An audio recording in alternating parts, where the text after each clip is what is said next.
Hello বন্ধুরা, আজকের আলোচনা মাউস নিয়ে। অনেকের মনে প্রশ্ন আসতে পারে যে বাহাতি ইউজারদের জন্য মাউস কিভাবে সেট করতে হয়। সাধারণত আমরা ডান হাত দিয়ে মাউস ইউজ করি। সেক্ষেত্রে যারা বাহাতে অভ্যস্ত তারা কিভাবে মাউস ব্যবহার করবেন, এমন একটি চমৎকার সেটিং আজ আমরা উইন্ডোজ 11-এ কীভাবে করব সেটা দেখে নিই। প্রথমে সেটিং অপশনটিতে যাবেন। আমরা সেটিং লিখে সার্চ করে নিচ্ছি।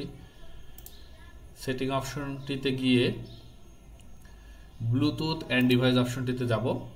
এরপরে স্ক্রল করে মাউস অপশনটিতে ক্লিক করব। মাউস অপশনটিতে ক্লিক করে প্রাইমারি মাউস বাটন এখানে আমাদের লেফট করা আছে, এটি আমরা ক্লিক করে রাইট করে দেব। এখন আমরা যে কোনো কাজ করতে হলে আমাদের রাইট বাটনটিতে ক্লিক করতে হবে। দেখুন, লেফট বাটনটিতে ক্লিক করলে কাজটা হচ্ছে না। রাইট বাটনটিতে ক্লিক করা মাত্রই কাজটি সম্পন্ন হয়েছে। আবার পুনরায় সেটিং ঠিক করতে